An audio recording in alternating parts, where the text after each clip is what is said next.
Conventional strength आपकी क्या, आपकी आर्मर होती है, टैंक।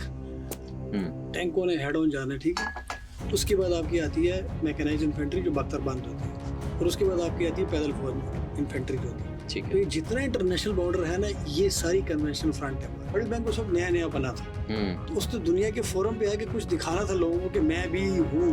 तो उन्होंने इनकी आर्बिट्रेशन की थी, मतलब दरमियान में बैठ के, जैसे हम पश्तो में कहते हैं जरगा मार बन गया। अच्छा, हमने कहा मैं जरगा कराता हूँ, ठीक है। वो बीच में बैठ गया।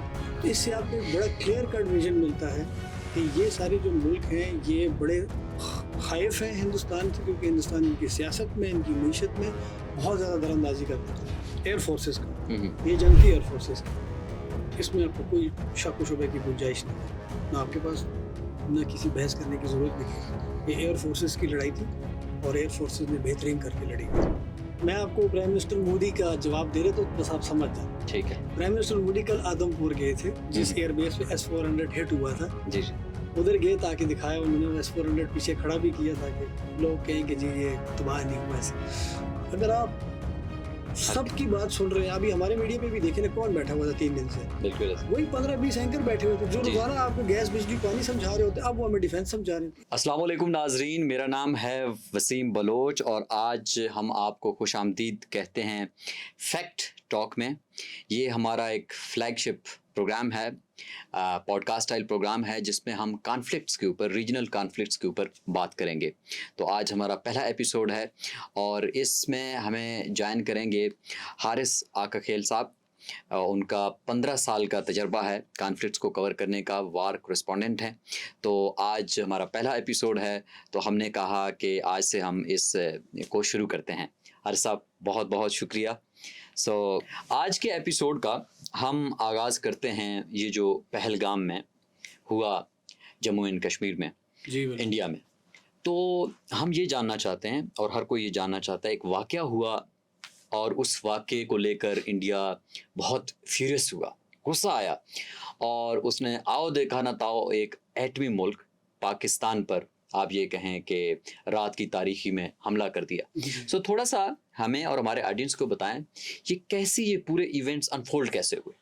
अच्छा वसीम, ऐसा है कि नॉन स्टेट एक्टर्स जो होते हैं ना जी, जो कि स्टेट स्पॉन्सर्ड नहीं होते और वो कुछ काम कर जाएं, तो दो रियासतों को कभी भी उनकी बुनियाद के ऊपर ना आपस में लड़ाई झगड़ा नहीं करना चाहिए। लेकिन दुनिया में ना एक प्रेसिडेंट सेट हुआ है। जब वर्ल्ड ट्रेड सेंटर पे हमले हुए 9/11 के, आज तकरीबन 23 साल पहले, 24 साल पहले बल्कि, तो वो नॉन स्टेट एक्टर्स ने किए थे।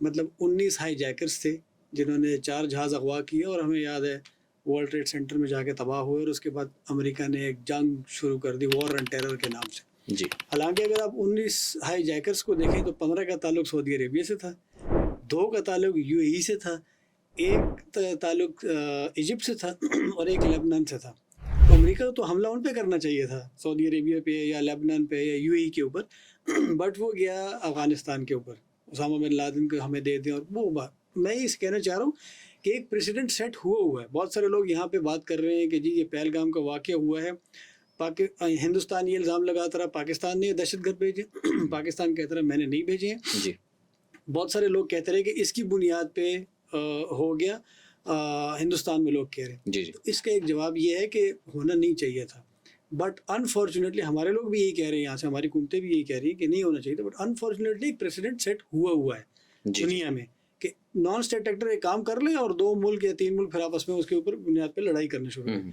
अब आपके सवाल की तरफ आता हूँ कि पहलगाम देखिए 22 अप्रैल को, ये एक बहुत पिक्चर्स क्यू टाइप एरिया है जहाँ पे लोग जाते हैं हनीमून के लिए, ख़ास तौर पे लोग बहुत ज़्यादा जाते हैं वहाँ पे पहलगाम में। जिस तरह हमारे लोग नथिया गली, अयूबिया, मरी, कागान, नारान सैर करने जाते हैं। जी, तो 5 दहशतगर्द आए और उन्होंने लोगों को, मर्दों को एक तरफ किया, अच्छा, ख़वातीन और बच्चों को साइड पे किया, मर्दों को एक तरफ किया और सबसे पूछा कि कलमा पढ़ें ताकि हमें पता लगे कौन कौन मुसलमान है। तो मुसलमानों को साइड पे किया ठीक है, और जो हिंदू थे उनको पॉइंट ब्लैंक गोलियां मार दी।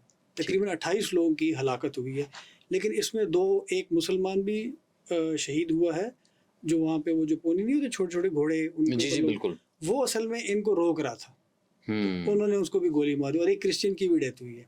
ठीक है, फिर उसके बाद वो दहशतगर्द भाग गए और फिर उसके बाद रेजिस्टेंस फ्रंट के नाम से एक लश्कर तैयबा का कहते हैं कि फ्रंट है, इंडिया ये क्लेम करता है, बट उन्होंने फिर एक क्लेम किया कि जी हमने किया है, हम बाहर से जो आर्टिकल 370 के बाद जो नॉन कश्मीरी यहाँ सेटल हो रहे हैं उनके हम अगेंस्ट हैं, इनको वापस करें यहाँ से। ठीक है। लेकिन बाद में उसी रेजिस्टेंस फ्रंट ने को हफ्ता 10 दिन बाद कहा कि जी हमने ये कोई क्लेम नहीं किया हुआ, ये हिंदुस्तान ने खुद से ही इंटरनेट पे हमारे नाम के ऊपर ये चला दिया।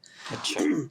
अच्छा, अब पूछना जो चाहिए था इस सारे वाक़ये में, जो हमारी हुकूमत ने अनफॉर्चुनेटली नहीं पूछा हिंदुस्तान से, और हमारे जो इतना इंटेलिजेंसिया बैठा हुआ उसने भी नहीं पूछा। आज 22 दिन हो गए हैं आज की तारीख तक, 22 अप्रैल से आज के पूरे 22 दिन हो गए हैं, वो 5 अटैकर पकड़े नहीं गए। दिलचस्प है। हाँ, वो भाग गए, इनके पीछे जंगलों में उनके पैरा कमांडो, जिस तरह हमारी SSG होती है उनके पैरा कमांडोज होते हैं, वो उनके पीछे फिर रहे हैं। आज तक वो बंदे मिले नहीं हैं। अच्छा। नंबर एक बात तो ये तो उनसे पूछना चाहिए कि ये कहा। दूसरी बात, वो पाकिस्तान पे इल्ज़ाम लगाते हैं, तो आप अगर पहलगाम से बड़े नज़दीक हमारा कोटली लगता है आज़ाद कश्मीर का, अच्छा। लेट से वो यहाँ से भी गए हैं, तो वो 150 किलोमीटर का रास्ता है। ये मैं सीधी रोड की बात कर, लेकिन अब जंगल में जाते हैं, ऊपर नीचे होते हैं, अब दहशतगर्द रोड से तो नहीं आते ना, तो उनको आते हुए टाइम लगा। तो आपकी फ़ौज, आपकी इंटेलिजेंस एजेंसियाँ वो सब क्या कर रही थी? बिल्कुल ठीक हो गया। तीसरी बात ये, इसके बाद इनकी एक एजेंसी है नेशनल इन्वेस्टिगेशन एजेंसी, NIA ने इसका पूरा 3D मैप बनाया और उन्होंने उसकी सारी क्वान्टिफाइबल डेमोन्स्ट्रेशंस की, जियो फेंसिंग करके इसका पूरा एक चार्ट बनाया कि कैसे, कहाँ से कौन आया, किधर गया। ठीक है। उसके बाद उन्होंने सेलुलर एक्टिविटी को ट्रेस किया। ठीक है। 22 को वाक़या हुआ, तो 19, 20, 21, 22 4 दिन यहाँ पे सैटेलाइट फोन्स की सेलुलर एक्टिविटी बहुत ज़्यादा रही है। ठीक है। उस एरिया में मतलब इसका ये था कि ये दहशतगर्द जब आए तो ये रेकी कर रहे थे, इन्होंने 2-3 जगह आइडेंटिफाई की हुई थी, तो ये अपने हैंडलर्स के साथ पीछे बात कर रहे थे कि हम कहाँ जाएं और कहाँ ना जाएं। अच्छा, जो सेलुलर एक्टिविटीज़ इन्होंने पिक की हैं, फिर जो सेलुलर कंपनी इन्होंने आइडेंटिफाई की, अब मैं उनका नाम नहीं ले सकता, उनसे फिर उन्होंने डेटा लिया, उनको पता लगा कि इनके हैंडलर्स तो अफगानिस्तान में बैठे हुए। अच्छा। ठीक है। फिर इन्होंने अफगान गवर्नमेंट से भी बात की इस सिलसिले में, लेकिन ये तरीक़ेकार होता है, जो ये कर रहा होता है वो आराम से फ़ोन स्विच करेगा, बंद करेगा और चला जाएगा, तो उसको आप कभी ट्रेस भी नहीं कर सकते। बिल्कुल ऐसे। तो हिंदुस्तान अगर भाग रहा था बात करने से या इन सब चीज़ों से, तो इनको सामने आना चाहिए था। ये 2-3 चीज़ें हमारी हुकूमत ने नहीं पूछी, हमारे इंटेलिजेंस ने भी नहीं पूछी, पूछनी चाहिए थी। तो ये आपको हो गया पहलगाम का वाक़या। अच्छा। उसके बाद हिंदुस्तान आ गया गुस्से में और उसने कहा जी आपने बंदे भेजे हैं पहले और ख़ुद से कोई हमें सबूत नहीं दिया, हमारी गवर्नमेंट पूछती रही।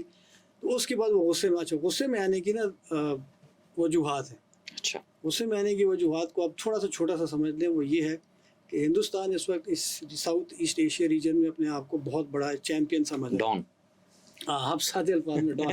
वो कहते हैं जी मेरी बात आप माने। अच्छा, आप भी गए होंगे, हमारे व्यूवर्स भी गए होंगे, और जो लोग नहीं गए अल्लाह उनको भी लेके जाए। आप श्रीलंका जाएं, आप जनरली वहाँ जाके लोगों से बात करें, आप इंडिया के खिलाफ बड़ी नफरत देखेंगे उनके अंदर। श्रीलंका में आप मालदीव्स जाएं, आप बड़ी मालदीव में 2 साल पहले इलेक्शन हुए थे। इलेक्शन किस स्लोगन पे हुए थे?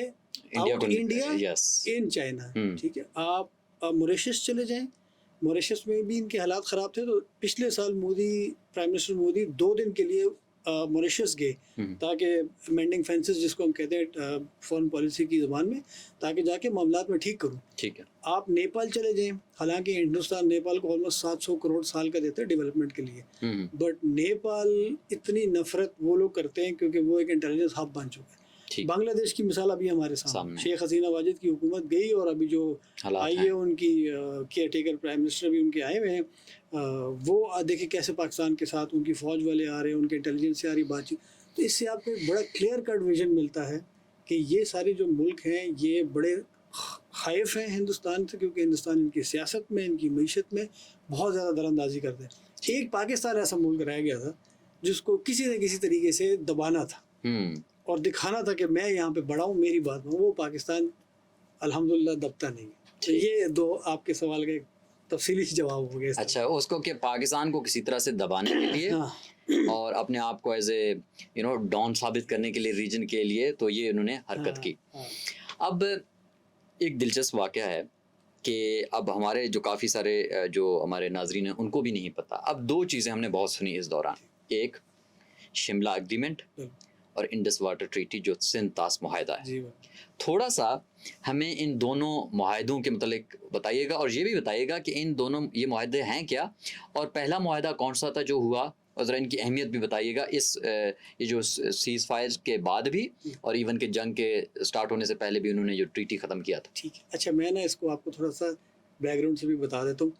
जो अभी आपने सवाल किया ना, हिंदुस्तान ने सारा क्यों किया, अभी अगर आप इसको हाइंडसाइट, जब हम अंग्रेजी में कहते हैं ना, एक वाक़या हो जाए बाद में उसकी इन्वेस्टिगेशन करके आप देखते हो, हाइंडसाइट में हमें पता लगता है क्यों हुआ, हिंदुस्तान क्यों ये कर रहा है। ठीक है। 2019 में भी जब उन्होंने किया था, पुलवामा का वाक़या हुआ था। और आपको मैं एक इंटरेस्टिंग फैक्ट बताता हूँ, जो पहलगाम है और इसके वेस्ट पे आप चले जाएं 100 किलोमीटर पे पुलवामा भी है। अच्छा, करीब करीब है। हाँ, करीब करीब है, ये दोनों वाक़े बहुत करीब हुए हैं। अच्छा, तो उस वक्त भी इन्होंने कहा था, उससे पहले पाकिस्तान को कहा कि इंडस वाटर ट्रीटी पे बात करते हैं, रीनिगोशिएट, हमने नहीं माना। 2023 में इन्होंने फॉर्मली हमें कहा कि जी हम इस पर बात करना चाहते हैं इंडस वाटर ट्रीटी के ऊपर। अच्छा। हम फिर इंटरनेशनल कोर्ट ऑफ आर्बिट्रेशन में चले गए, हेग में। वहाँ जाके इन्होंने हेग को उसको कहा कि आप इसमें नहीं आ सकते। उन्होंने इनका क्वाश करके बाहर कर दिया कि नहीं, क्यों नहीं हम आ सकते, हम इसमें, आप सिग्नेटरी हैं। आप जब यूएन के चार्टर के नीचे जाते हैं तो आप बहुत सारे कन्वेंशंस को साइन करते हैं, कुछ को नहीं करते होते। इंडिया ने भी इसको साइन किया हुआ है, आर्बिट्रेशन के कन्वेंशन को, और हमने भी किया हुआ है। उन्होंने कहा आप कैसे नहीं, फिर इंडिया से उन्होंने 2 अपने कमिश्नर मांगे कि आप भेजें ताकि हम केस, उन्होंने वो भी नहीं भेजे। ठीक है। हिंदुस्तान क्यों चाहता है कि ये इंडस वाटर या सिंध तास मुआहदा ये दोबारा से हो जाए?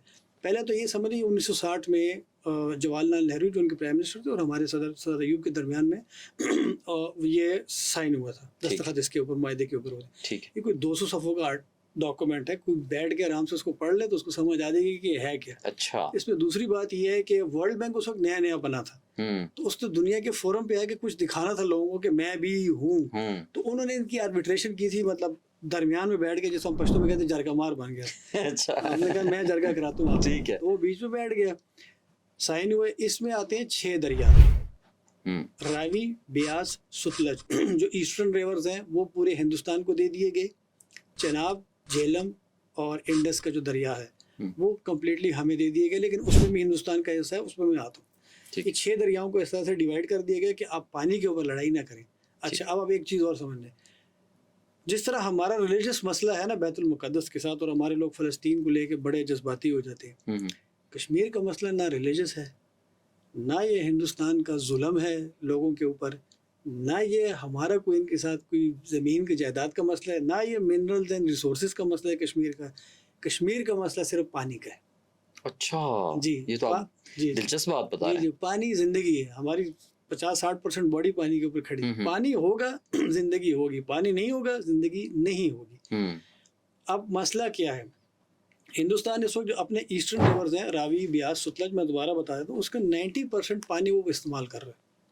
ठीक है। उसने डैम्स बना लिए, स्टोरेज कैपेसिटी के डैम्स बना लिए, सब कुछ कर लिया है। और जो इंडस, झेलम और चनाब है जो हमारे दरिया हैं और ये सारे कश्मीर से ओरिजिनेट हो रहे हैं। अच्छा। सिवाय एक, इंडस तिब्बत से आता है, फिर कश्मीर से गुजर के हमारे पास आ रहा है। ठीक है। तो हिंदुस्तान ने ये पानी इस्तेमाल कर रहे हैं। अब उसकी ज़रूरियात बढ़ गई है।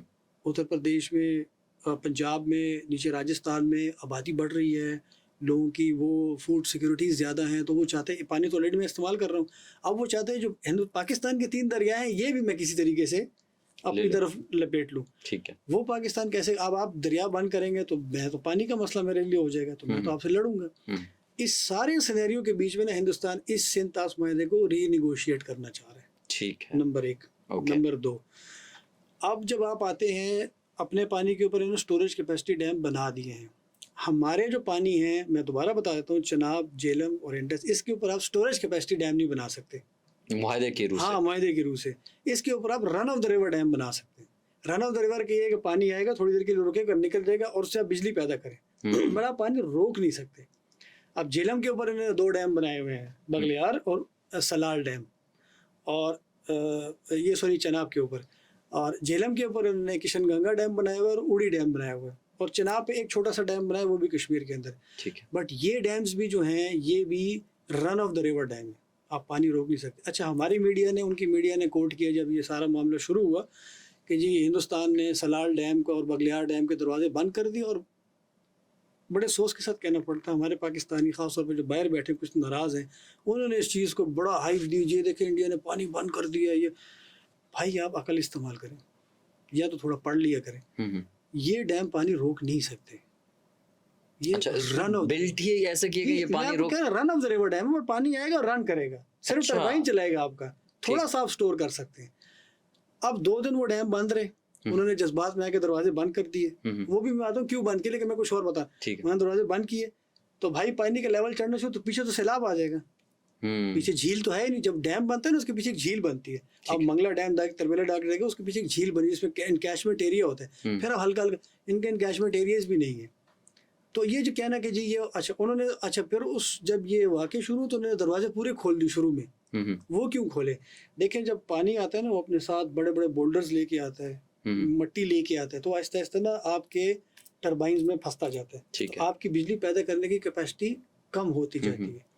तो हिंदुस्तान ने क्या किया कि 6-7 तारीख को पूरे दरवाजे खोल दिए, सलाल डैम के और बगलियार डैम के।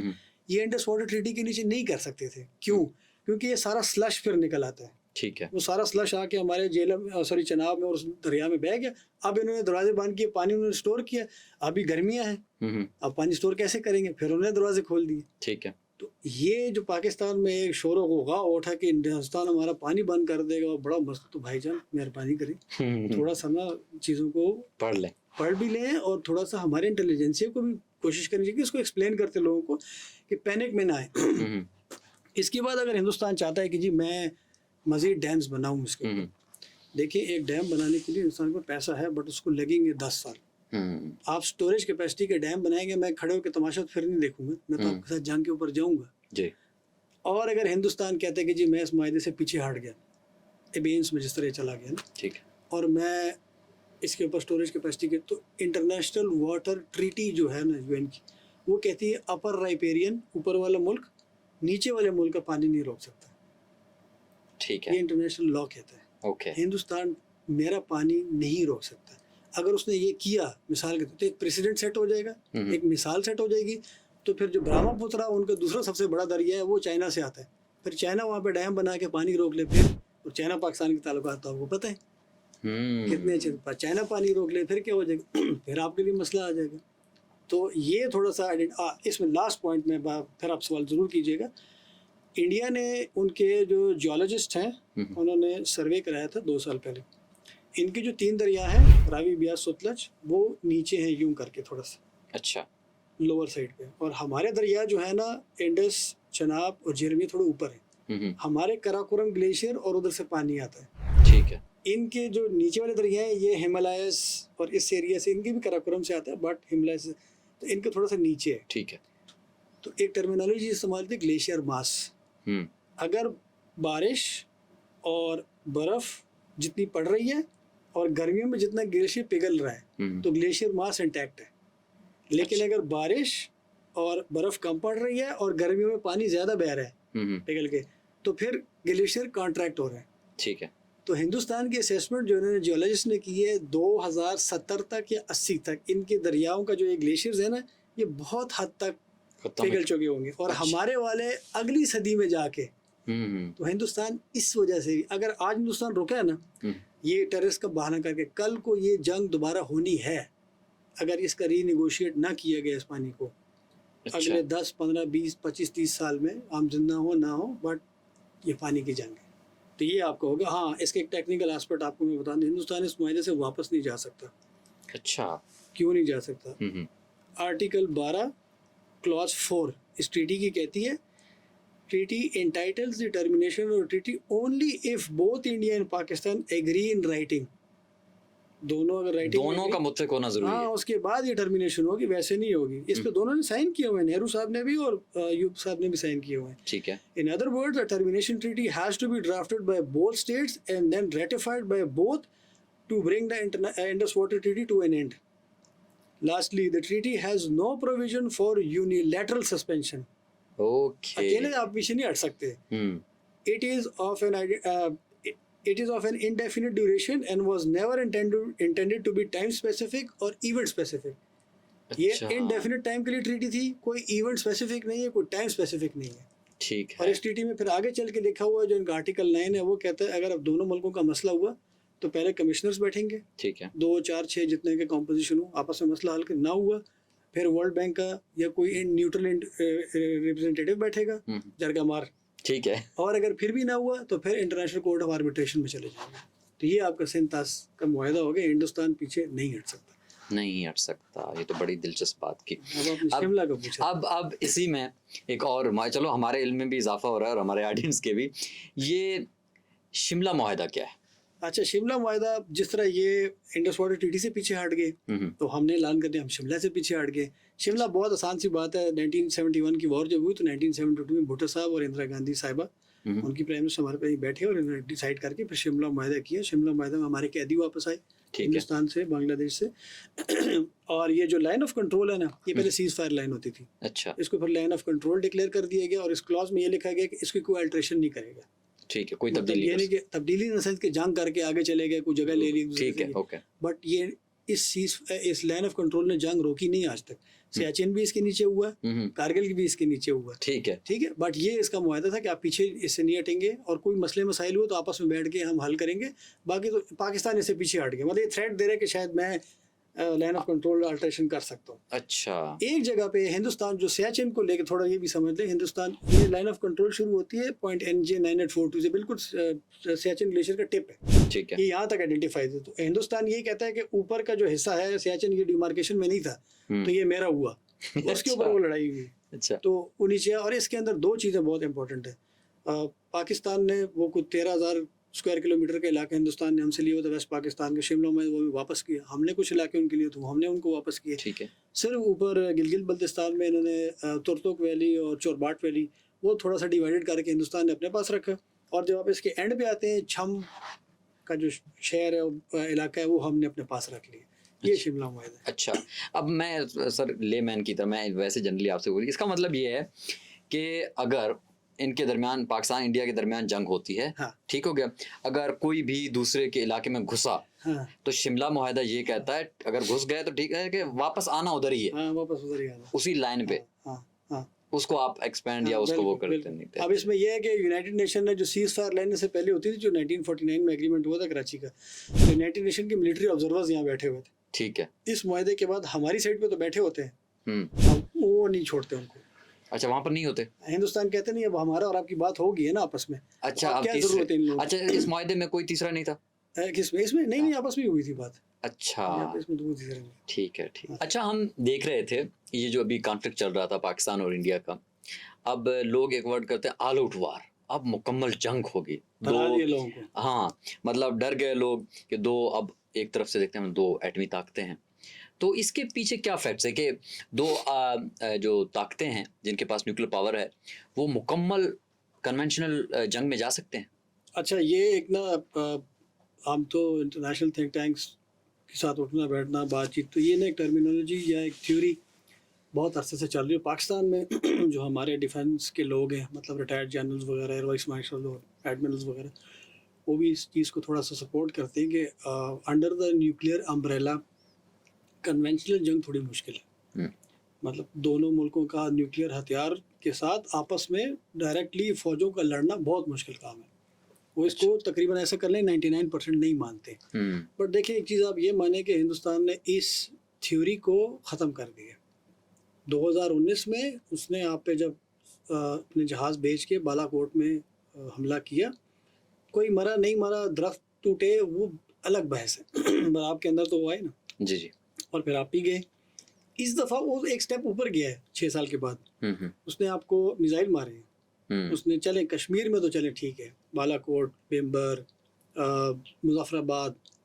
मैं कश्मीर ठीक इस सेंस में नहीं कह रहा, खुदा न खासा कश्मीरी हमसे नाराज़ हो जाए, बट मैं कह रहा हूँ LOC के मसले की वजह से कि डिमार्केशन उसकी प्रॉपर नहीं है, वट, ठीक है।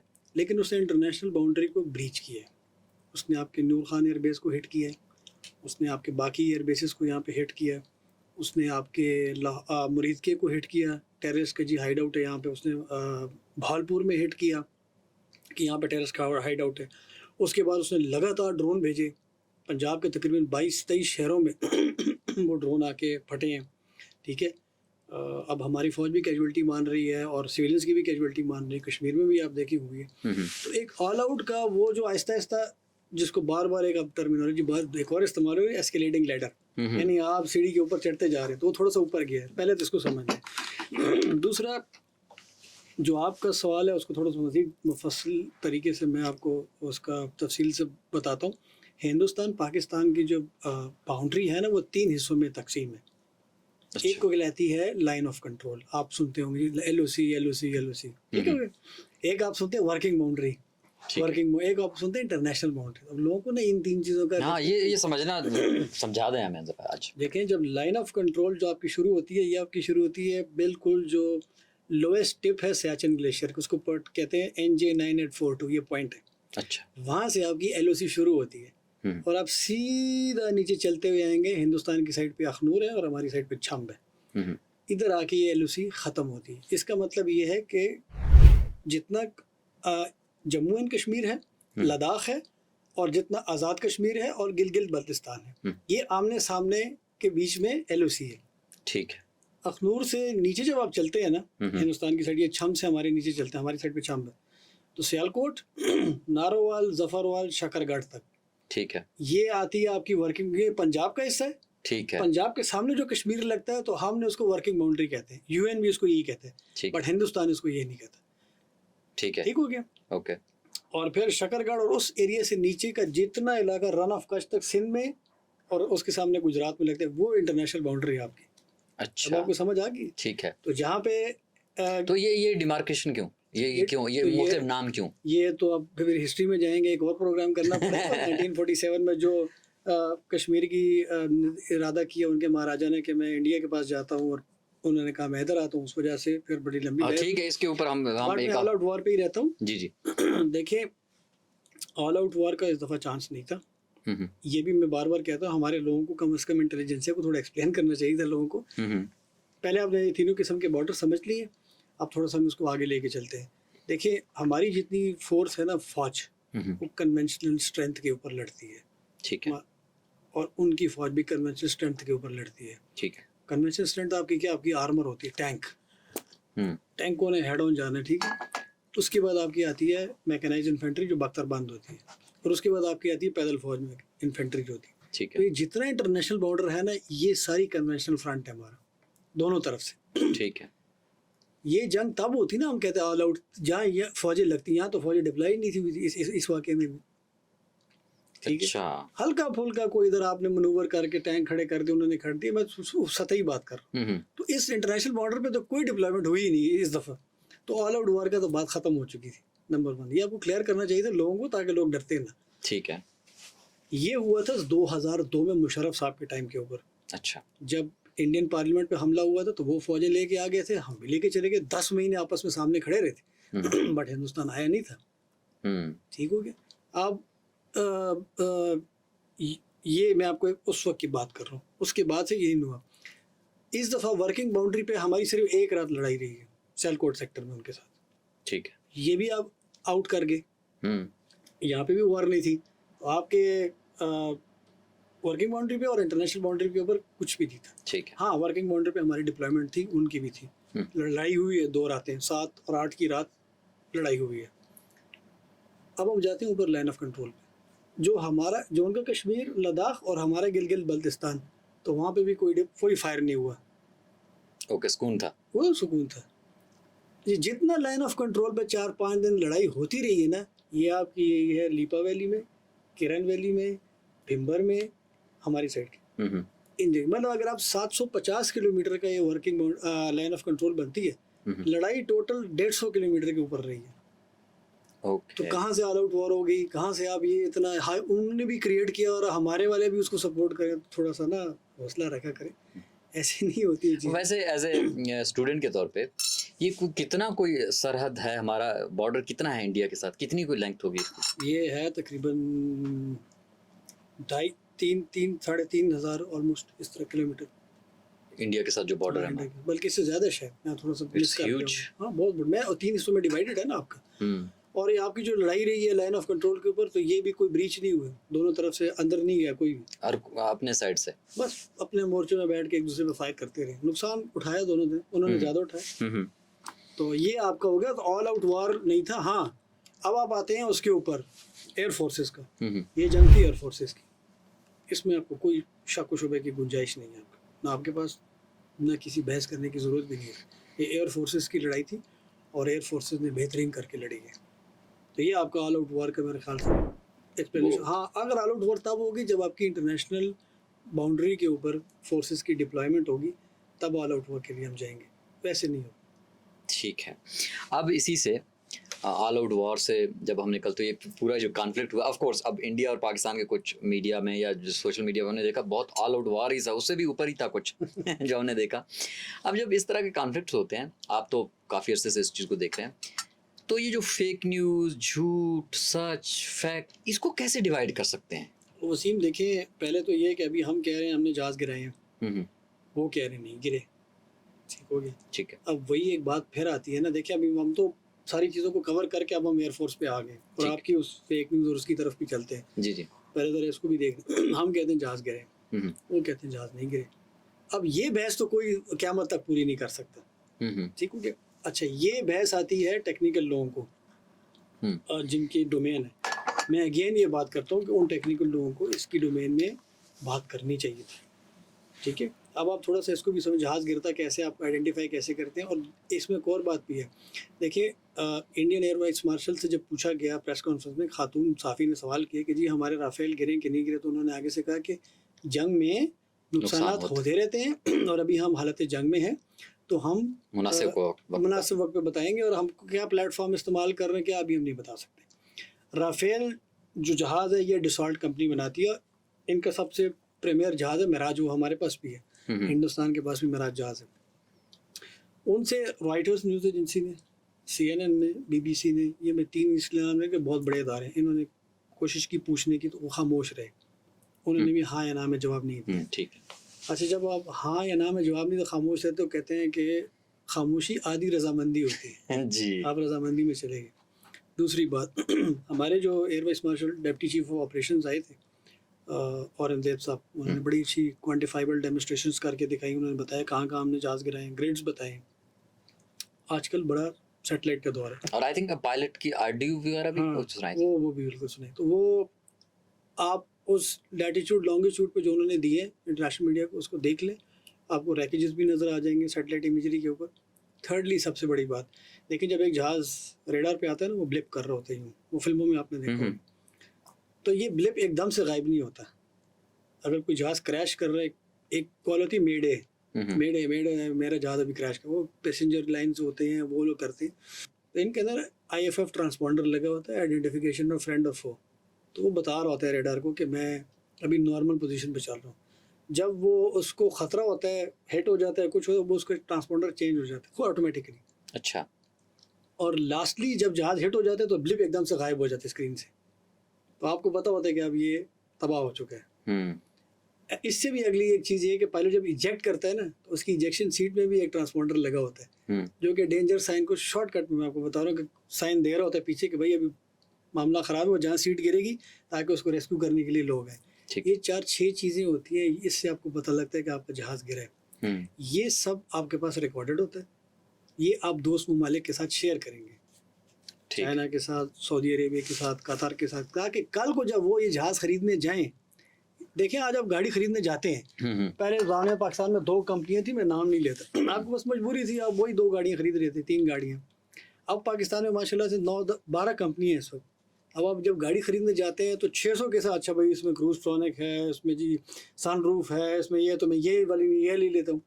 सेम इस जगह जब जहाज़ को खरीदने जाता है ना, तो वो इतनी बड़ी डील होती है, ऐसे नहीं होती है, उन्होंने हर चीज़ देखनी होती है। तो स्लोली एंड ग्रेजुअली हिंदुस्तान उसको मानेगा कि अल्हम्दुलिल्लाह हम लोगों ने जहाज़ गिराए हैं। और वो जो औरंगजेब साहब कह रहे हैं 6 नेल, वो बिल्कुल ठीक बात है, 6 जहाज़ उनके गिरे, उसमें राफेल भी हैं, और हमने उनको ठीक ठाक इसी वजह से। अच्छा मैं आपको, हाँ इधर एक बड़ा अच्छा वाक़या मुझे याद आ गया। देखिए जब आप फर्स्ट ब्लो किसी को देते हैं ना, वो पीछे हट जाते हैं। मैं आपको लेके उनकी 65 की जंग पे, 1 सितंबर 1965 को इंडिया के हम लड़ाई शुरू हो चुकी है। लोग कहते 6 सितंबर, बेसिकली लड़ाई 1 सितंबर को शुरू थी। तो हमारा यहाँ पे 12 डेव चार्ज कर रहा था, छम को क्रॉस करके अखनूर की तरफ जा रहा था, जोड़ियाँ की तरफ जा रहा था। तो हिंदुस्तान लड़ाई में आया, तो हिंदुस्तान ने अपनी एयरफोर्स मंगवा ली, उनके वैम्पायर जहाज़ थे, जो उनका पहला जेट इंडक्शन हुई इंडियन एयरफोर्स, वो वैम्पायर था। अच्छा। 24 वैम्पायर जहाज़ उन्होंने भेजे थे क्लोज एयर सपोर्ट के लिए, ताकि वो जो आगे उनकी फ़ौज है उसके साथ मदद करे। ठीक है। हमने यहाँ से सरगोदा से सिर्फ 2 F-86 जहाज़ उड़ाए। एक स्क्वाड्रन में सरफराज रफ़ीकी साहब, बहुत बड़ा नाम है उनका एयरफोर्स में, और फ्लाइट लेफ्टिनेंट इम्तियाज़ भट्टी।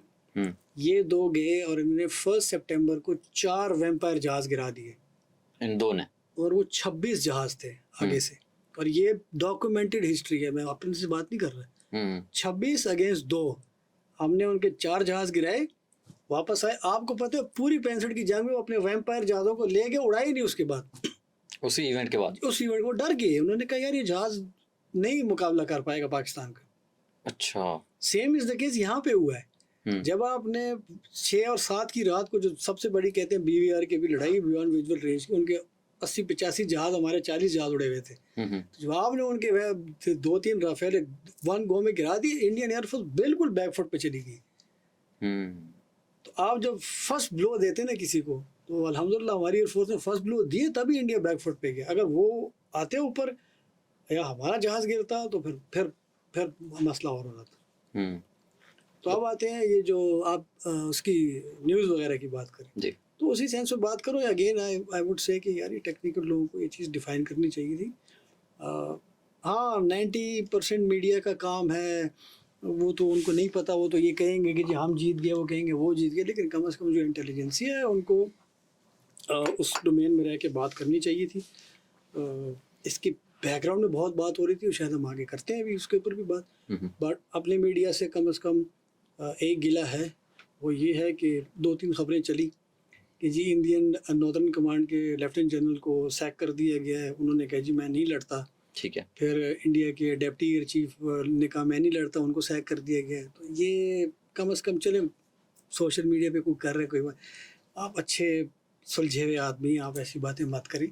उनकी सुपर एनिमेशन थी, उनकी रिटायरमेंट ड्यू थी। अच्छा। एंड इस पे आप क्रेडिट दें हिंदुस्तान की फ़ौज को और एयरफोर्स को, क्योंकि उन्होंने अपने लोगों को इस हालत जंग में भी रिटायरमेंट एक्सटेंड नहीं किया, उन्होंने बस जाने दिए और अगला बंदा आके उसकी चार्ज पे लेके चला गया। तो ये कुछ गिले शिकवे हमारी मीडिया के भी हैं उसको, और इंडियन मीडिया से हैं कोई गिले शिकवे? इंडियन मीडिया ने तो उसकी कोई बात ही ना करे तो बेहतर है। उन्होंने तो लाहौर भी ले लिया था, उन्होंने तो कराची पूरा तबाह कर दिया था, और पता नहीं उन्होंने क्या क्या कर दिया था। मतलब वही ना, उनके आर्मी चीफ का जो निर्वाणा साहब है, मेरे ख्याल में उनका नाम, तो वो भी कह रहे थे कि ये बॉलीवुड फिल्म समझते हैं। हाँ बिल्कुल, उसी तरह से ये होगा। It's a very serious business. Hindustan के एक बहुत वो जो जन बख्शी आते हैं, जी जन बख्शी वाले, आप उनको देखें, आपको पता है उन्होंने 18-20 किताबें लिखी हुई। अच्छा। जिस बंदे ने 18-20 किताबें लिखी हो, जो बंदा वॉर कॉलेजेस में, स्टाफ कॉलेज में जाकर लेक्चर देता, वो इस किस्म का वो करेगा बंदे का। बंदा कहता है भाई आप क्या कर रहे हैं। उनका जो मेजर गौरिया आता है उसकी आप बातें सुने यार, आप मतलब कैसे, ठीक है बंदा कुछ भी नहीं कहा। हमारे भी एक मेजर साहब इंग्लैंड में बैठे हुए हैं, जी, वो भी उल्टी सीधी उठ पटांग बातें करते हैं। तो मतलब आप अपना मजाक उड़ा रहे हैं TRP के चक्कर में, कि आपकी रेटिंग आ जाए, को पैसे मैं बना लूँ, कल को आपने मुंह क्या दिखाना लोगों को। हाँ सही बात। तो ये वक्त तो निकल जाएगा, फिर आपको सच ने तो आना ही होता है। फिर तो मैं ये बात अर्ज कर रहा हूँ ना आपसे कि 2019 में भी हिंदुस्तान जहाज गिरने नहीं मानता था, फिर आहिस्ता आहिस्ता आते हैं लोग, मानते हैं। अभी देखिए रॉयटर्स को जो अमेरिकन ऑफिशियल्स उन्होंने कंफर्म किया, क्या कहते हैं उसको, CNN को, फ्रेंच इंटेलिजेंस ऑफिशियल कंफर्म किया कि राफेल गिरे। तो आहिस्ता आहिस्ता तो सच आ जाएगा। अब ना जब ये इवेंट हो रहा था, लोग ऑफ कोर्स, जंग कोई ऐसी चीज़ नहीं है जिसको सेलिब्रेट किया जाए, तो कहीं ना कहीं लोगों को पहले लगता था कि अमेरिका आएगा या कोई आएगा, कोई ना कोई सालसी होगी किसी तरफ से। तो फिर ट्रम्प साहब का आ गया ट्वीट कि मैंने करवा दी। ठीक है, उसके बाद पाकिस्तान का तो खैर मकदम जिस तरह एक नॉर्मल होता है कि अच्छी बात है, जंग हो गई सारा कुछ, लेकिन जो इंडिया में कुछ और ही हुआ। ठीक है, तो उन्हें ऐसा लगा कि भाई ये तो हमारे साथ हुआ क्या है। और ख़ास तौर पर अभी तक भी जो इंडियन गवर्नमेंट है वो ट्राई कर रही है कि उस इफ़ेक्ट को न्यूट्रलाइज किया जाए, जो कि आवाम में वो क्वेश्चनिंग स्टार्ट हो गई है कि ये क्या हुआ। सो ये मोदी साहब को क्या मसले हैं, और लोग वाई मतलब ट्रम्प की सालसी को डिफीट के तौर पर जनरली क्यों ले रहे हैं, कि वाई उसको पसंद क्यों नहीं कर रहे। अच्छा वसीम, ऐसा है ना कि लोग कहते हैं कि मोदी पॉइंट स्कोरिंग कर रहे हैं इलेक्शन के लिए। देखिए इलेक्शन तो अभी साल हुए उनका हुआ है, तो अगले 4 साल अभी उसके हैं, तो ये तो एंड पे जाके इलेक्शन अगर आता तो ये करते, तो फिर हम कहते हैं इलेक्शन के पॉइंट स्कोरिंग ये वो। देखिए इसके पीछे वही वो पानी वाला मसला है, हम ठीक। भगवान उसको आप आइडेंटिफाई कर लें। अच्छा, इस पे अब आपके सवाल के ऊपर मैं आता हूँ। जब ये मामला गर्म हुआ तो जेडी विंस जो उनके डिप्टी प्राइम मिनिस्टर हैं, ओह सॉरी, हाँ डिप्टी प्रेसिडेंट, सॉरी वहाँ प्राइम मिनिस्टर, डिप्टी प्रेसिडेंट, उन्होंने फॉक्स न्यूज़ को इंटरव्यू दिया और उनसे जब ये सवाल हुआ, ये तकरीबन तारीख बनती है 5 मई, उनसे सवाल हुआ कि जी इंडिया पाकिस्तान का तो 6 को, सॉरी, जब वो अटैक हो गया तो उन्होंने मिसाइल फेंक दिए थे कि जी ये तो आप सालिसी का गिरद, कहते हैं हाँ हम करेंगे, हम कोशिश कर रहे हैं कि दोनों बैठ जाए आपस में बात, but it's none of our business. बिल्कुल ऐसे वो उनके क्लियर कट अल्फाज थे। लेकिन 10 तारीख को फिर वो और मार्को रूबियो जो उनके सेक्रेटरी ऑफ स्टेट है, जिस तरह हमारे फॉरेन मिनिस्टर होते हैं तो वहाँ अमेरिका में सेक्रेटरी ऑफ स्टेट कहते हैं, और उनके इस वक्त इंटरनेशनल सिक्योरिटी एडवाइज़र भी हैं जी जी, और जो उनकी चीफ ऑफ स्टाफ है फॉर वाइट हाउस, वो तीनों हैवीली इन्वॉल्व हुए सुबह 10 तारीख को, और उन्होंने CNN कमेंट्री करा। अब देखिए मैं बोलूँगा तो लोग कहेंगे यार ये खुद से बोल रहे हैं, CNN उस पर कमेंट्री कर रहे हैं कि इन तीनों अशखास ने फिर इसको टास्क दिया जेडी विंस को, and J D Vance himself called prime minister Modi कि आप मेहरबानी करें, स्केल डाउन करें, चीज़ें ठीक नहीं है। उन्होंने लफ्ज़ इस्तेमाल किया alarming intelligence we had. Okay, अब मैं उस पर आता हूँ। हाँ वही मैं हम जानना चाह रहे लोग। आ रहा हूँ, तो उन्होंने मोदी को समझाया कि देखिए अलार्मिंग इंटेलिजेंस है हमारे पास, ये मामला यहाँ से फिर बड़ा स्लिप हो जाएगा। ऑफ द रैम्प हम आपको एक डील दे रहे हैं, ऑफ द रैम्प डील ये कि हम बीच में नहीं आते ताकि आपका वो ना ख़राब हो, आप आपस में खुद बात कर लें। ये भी मैं आपको कंफर्म बता सकता हूँ, पहले उधर कॉल गई, यहाँ नहीं आई थी, यहाँ भी बातचीत हो रही थी, वहाँ भी हो रही थी, पहले उधर बात हुई, ठीक है, फोर्सफुली उन्होंने माना। एंड फिर तकरीबन 2-1 बजे DGM जो डायरेक्टर जनरल मिलिट्री ऑपरेशंस होते हैं, उन्होंने बात की और 4:30 बजे का सीज़ फायर का वो हो गया था, ठीक है, 4:30 बजे फिर सीज़ फायर हुआ। अब ये हुआ क्या, पहले तो जेडी विंस ने 2-3 दिन पहले कहा कि जी नन ऑफ आवर बिजनेस, और फिर अचानक से आगे बीच में उन्होंने सालिसी क्या कराई, उन्होंने तो बिठा दिया मोदी को, और मोदी अब सॉरी मैं नहीं कहना चाहिए इस तरह, प्राइम मिनिस्टर मोदी उनको ज़ोर ज़बरदस्ती से बिठाया, समझाया और एक सालिस का किरदार अदा किया और दोनों मुल्कों ने बात की और इसको डीएस्केलेट किया गया। यहाँ थोड़ी बात और आगे लेके चलूँगा, फिर उस पर आऊँगा आपके सवाल पे कि लोग कह रहे हैं कि जी 12 दिन का सीज़ फायर है और इजराइल के जहाज़ आ रहे हैं, वो असला लेके आ रहे हैं, अमेरिका क्या। देखिए भाई ये फिर वही बात है, ये अच्छे लोग इस तरह की बात करते हैं तो दुख होता है। मैंने भी अभी देखा था ट्विटर पे लोग कह रहे हैं कि जहाज आ रहे हैं, असला लेके आ रहे हैं। 12 दिन का ये सीज़ फायर नहीं है, ऐसा कोई रिटन डॉक्यूमेंट तो है नहीं को आपको पता हो कि 12 दिन के, 18 दिन के, 20 दिन के। अगर 12 दिन बाद क्या कर लेगा हिंदुस्तान, फिर जहाज़ भेज देगा, जहाज़ तो वो भेज नहीं सकता, और क्या करेगा, फौज तो उसने डिप्लॉय नहीं की, मैंने अभी आपको सारे तफसील से समझा, तो क्या करेगा, तो कैसा 12 दिन का सीज़ फायर है। छोटा मोटा ठाक टूक अगर LOC पे 50-60 किलोमीटर में लगी तो ठीक है, नो प्रॉब्लम, वो तो पहले से ही चल रही थी।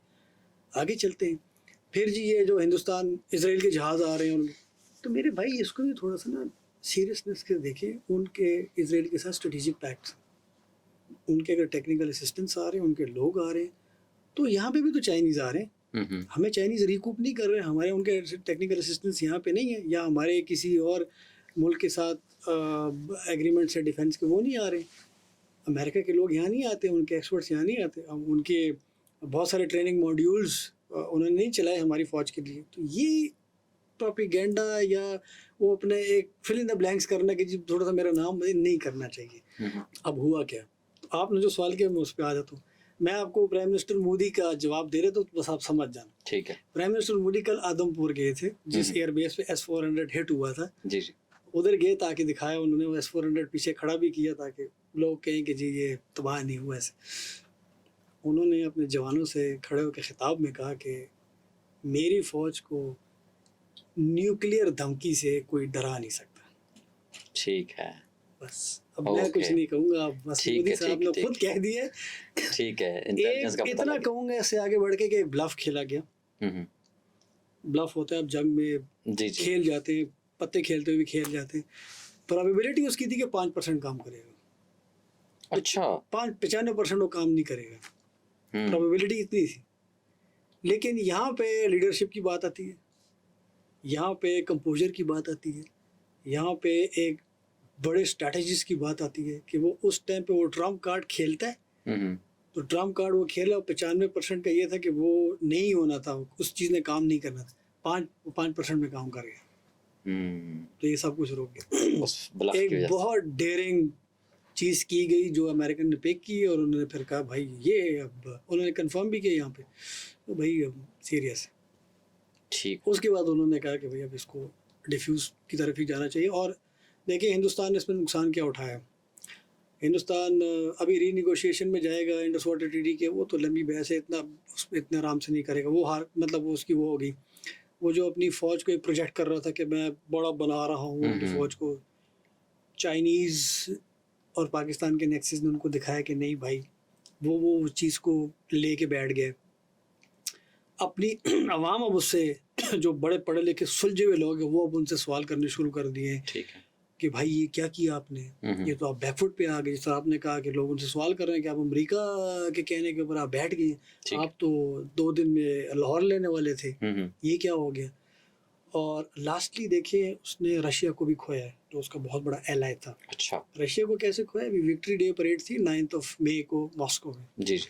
तो रशिया ने, हालांकि इस पूरी यूक्रेन जंग में, वो अगले प्रोग्राम में भी बात करेंगे, यूक्रेन जंग में सबसे ज़्यादा तेल इंडिया ने ख़रीदा रशिया का, billions and billions of dollars का, वो दुनिया को बेचा है, रशिया को फ़ायदा दिया। But Chinese premier Xi Jinping जो है ना, वो उसके साथ, पुतिन के साथ स्टेज के ऊपर बैठे, ये मोदी से बर्दाश्त नहीं हो रहा, तो इसलिए वो गया ही नहीं उसके ऊपर, विक्ट्री डे परेड पर रशिया गया ही नहीं। ठीक तो रशिया को भी उसने उस ब्लॉक में, उस फेयर में खो दिया कहीं पे। तो बस लास्टली सिर्फ ये बात करूँगा, एक्सट्रीमिज़म सोच जो होती है ना, ये आपको कहीं नहीं लेके जाएगी। पाकिस्तान अल्हम्दुलिल्लाह स्टैंड विक्टोरियस, कोई ना माने, with the passage of time वो चीज़ें सामने आएंगी। अब हम अपने इस पूरे मौजू को इख्तिताम की तरफ ले जाकर, अभी आप देख रहे हैं एक अनसर्टेनिटी है, अनसर्टेनिटी अब ऑफ कोर्स एक सीज़ फायर तो हो गया, ट्रम्प तो इसको अब मुझे लगता है नोबेल प्राइज़ की तरफ ही लेके जा रहा है, लेकिन इंडिया की तरफ से कुछ ना कुछ वो बयानात आ रहे होते हैं, और कहीं ना कहीं हल्का फुल्का कभी कभार वो लाइन ऑफ कंट्रोल के ऊपर भी कुछ होता है। व्हाट नेक्स्ट, क्या होगा? अभी बातचीत होगी, कुछ भी नहीं, कोई परेशान होने की ज़रूरत नहीं है। 95% प्रोबेबिलिटी कोई अब दोबारा कुछ नहीं होगा, अगले एटलीस्ट 5 साल 6 साल तक भूलिए। अगर मोदी की हुकूमत दोबारा आती, कांग्रेस आ गई, तो फिर तो बिल्कुल आराम से हो जाएगा सब कुछ। बट अगर यही किया तो अभी वही 5-6 साल तो बिल्कुल नहीं, आराम, कुछ भी नहीं, इंशाल्लाह कुछ भी नहीं हो। तो मत परेशान हो, मत पैनिक क्रिएट करें।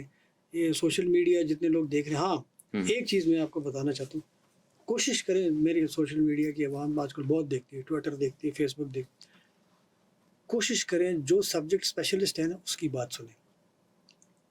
कोई इकोनॉमी का सब्जेक्ट स्पेशलिस्ट है ना इकोनॉमी पे, उसकी बात सुने। कोई फॉरेन पॉलिसी के, उसकी डिफेंस के, उसकी बात सुने।